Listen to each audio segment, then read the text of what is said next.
Hello students, how are you? I hope you all will be fine. So we are reading chapter 16 water. Let's continue from forms of water. तो जैसा कि आप लोग जानते हैं, आप लोग क्लास 6 में भी पढ़ चुके हैं कि वाटर के कितने फॉर्म होते हैं. How many form of water. तो 3 फॉर्म होते हैं, ये आप लोग जानते हैं. एक तो होता है सॉलिड फॉर्म, सेकंड होता है लिक्विड फॉर्म और थर्ड होता है गैसियस फॉर्म, है ना. तो सॉलिड फॉर्म में हमें वाटर कहाँ मिलता है? वाटर हमें मिलता है माउंटेन्स में मिलता है ना. और हमारे अर्थ में जो पोल्स वाला पार्ट है ना, वहाँ पर मिलता है. ठीक है, पोल्स मतलब जैसे आप देख लो विदेशों की तरफ, वहाँ कितनी बर्फ होती है ना. ठीक है, तो ये तो हुआ आपका सॉलिड फॉर्म. फिर लिक्विड फॉर्म हमें कहाँ मिलता है वाटर का? ओशियंस, रिवर्स, वेल्स, लेक्स, है ना, अंडरग्राउंड वाटर. ठीक है, यहाँ हमें लिक्विड फॉर्म मिलता है. और थर्ड है गैसियस फॉर्म. तो गैसियस फॉर्म तो हमारे एटमॉस्फेयर में भी रहता है ना, पानी वेपर के रूप में. ठीक है, वेपर के रूप में अगर कहीं वाटर है तो आप देखेंगे धूप में अगर वो रखा हुआ है तो वो वाटर का जो लेवल है वहाँ पर कम हो जाएगा. क्यों? क्योंकि कुछ पानी जो है, कुछ वाटर जो है वो वेपर बनकर ऊपर की तरफ चला जाता है ना. तो ये क्या है आपका cycling of water, water cycle कहलाता है. कई बार ऐसा भी होता है कि लोगों का सोचना ये होता है, अरे हम लोग इतना पानी यूज़ कर रहे हैं, पानी कहीं ख़त्म ना हो जाए इस पृथ्वी में, है ना, हमारे अर्थ में, या नेचर के द्वारा जो हमें वाटर मिल रहा है वो ख़त्म ना हो पाए. लेकिन ख़त्म ना हो जाए, लेकिन सालों से, मिलियंस ऑफ ईयर्स ये चलता आ रहा है ना, कि जो रिसाइकलिंग है वाटर की, है ना, मेंटेन, नेचर जो है वो अपने आप मेंटेन कर रही है ताकि वाटर भी ख़त्म ना हो, है ना, और लोगों का भी काम चलता रहे. ठीक है, तो यहाँ एक एक्टिविटी दी हुई है. इस एक्टिविटी में आप देखिए यहाँ पर कुछ नंबर्स में यहाँ कुछ नाम लिखे हुए हैं.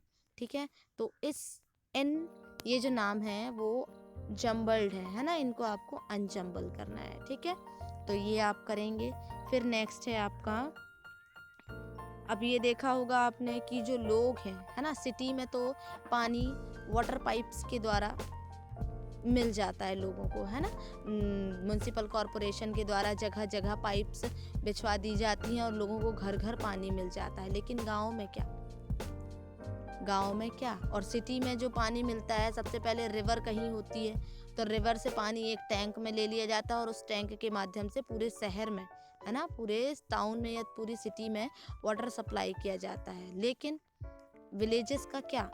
विलेजेस में जो लोग होते हैं, डायरेक्ट जो वाटर सोर्स होता है ना, वहाँ से पानी लेकर आते हैं, वहाँ से वाटर कलेक्ट करते हैं वो. अब वो वाटर का जो रिसोर्स है ना, वो 1 किलोमीटर दूर भी हो सकता है, 2, 3, 4 किलोमीटर दूर भी हो सकता है. ठीक है, तो ऐसे ही यहाँ पर दिया हुआ है, देखें. तो कई बार क्या होता है लोगों का कि लोगों के साथ साथ घर में महिलाओं के साथ साथ बच्चे भी पानी लेने दूर दूर तक जाते हैं और इस वजह से उनकी पढ़ाई पर भी असर पड़ता है ना.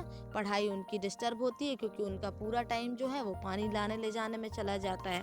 तो वही यहाँ बूझो कहता है कि महिलाएं जो हैं, लेडीज़ जो हैं, ऑलरेडी घर का इतना सारा काम करती हैं और ऊपर से पानी इतनी दूर से वाटर लाने का, है ना, फेच वाटर. ठीक है, अपना इतना टाइम वहाँ पर स्पेंड करती हैं. ठीक है, तो इसके लिए ये तो इन पर बहुत ज़्यादा बर्डन पड़ जाता होगा, है ना. तो आपने देखा कि बहुत सारे लोग जो हैं, है ना, ज़्यादातर लोग पानी या वाटर वेल्स से, ट्यूब वेल्स से या हैंड पंप से लेकर आते हैं. लेकिन ट्यूबवेल और हैंड पंप्स में ये पानी आता कहाँ से होगा? ठीक है, तो उसके बारे में हम यहाँ देखेंगे. तो देखें, ground water as an important source of water.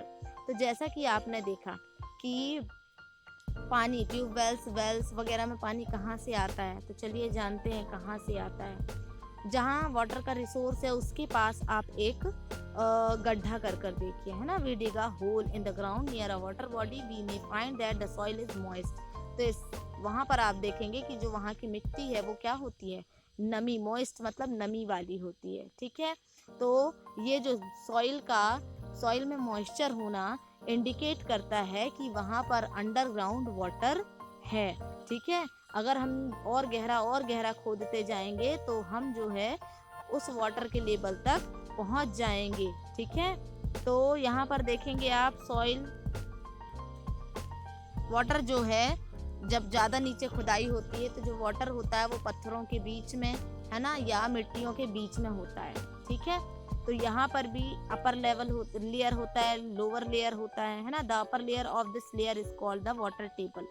ठीक है, रॉक यहाँ पर बता रहा है कि we would reach a level where all the space between particles of soil and gaps between rocks are filled with water. पानियों में, है ना, पत्थरों के बीच में पानी भर जाता है। ठीक है, मिट्टियों में पानी भर जाता है वहां पर।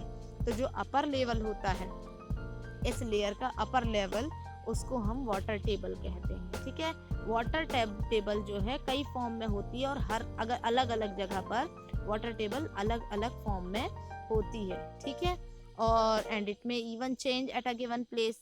और भी यहाँ जो जगह दी होगी आपको, है ना, वहां पर वो अलग ही पाई जाएगी। ठीक है,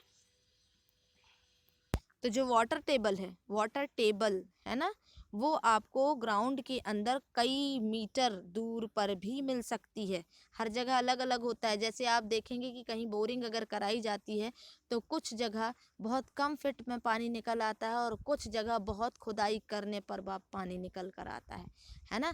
तो ये क्या हुआ, जो वाटर टेबल जो फर्स्ट लेयर होती है ना, वाटर जहाँ पर पानी हमको मिलने वाला है, और उसके ऊपर का जो वाटर टेबल जो होता है, जो पहली लेयर होती है। ठीक है, कुछ जगह जल्दी मिल जाती है और कुछ जगह बहुत लेट मिलती है, बहुत खुदाई करने के बाद मिलती है ना। तो अब ये ग्राउंड वाटर कहाँ से मिलता होगा, कैसे मिलता होगा? ठीक है, इस ग्राउंड वाटर का सोर्स क्या है, ये ग्राउंड के अंदर पानी आता कहाँ से होगा?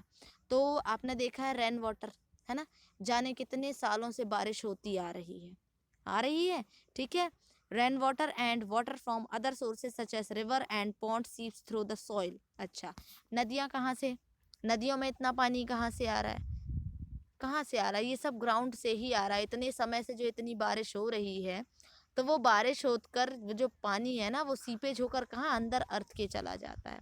ठीक है, बहुत अंदर तक सॉइल्स में चला जाता है, रॉक्स के बीच में चला जाता है, रॉक में जहाँ कहीं छेद वगैरह होंगे वहाँ पानी घुस जाता है।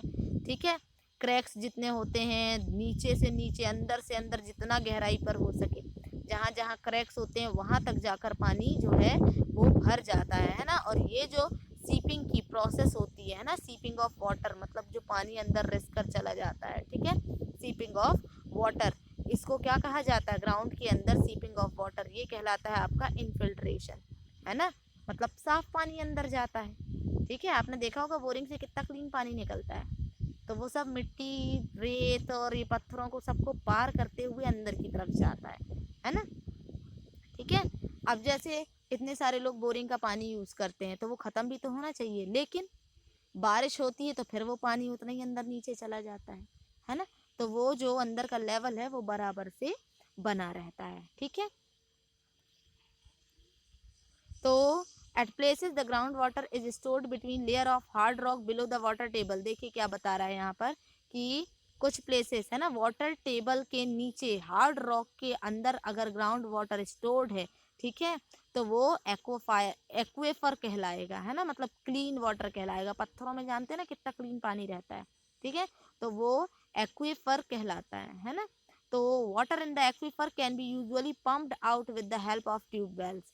और वो वाटर जो एक्वीफर्स है ना, उनके अंदर होता है, तो उसको ट्यूब वेल के माध्यम से है या हैंड पंप के माध्यम से पंप कर लिया जाता है और ऊपर लाया जा सकता है आसानी से। ठीक है, आपने देखा होगा कंस्ट्रक्शन वर्क होता है जहाँ पर भी, तो वहाँ पर भी बोरिंग की जाती है, यही पानी निकाला जाता है ना, अंदर से।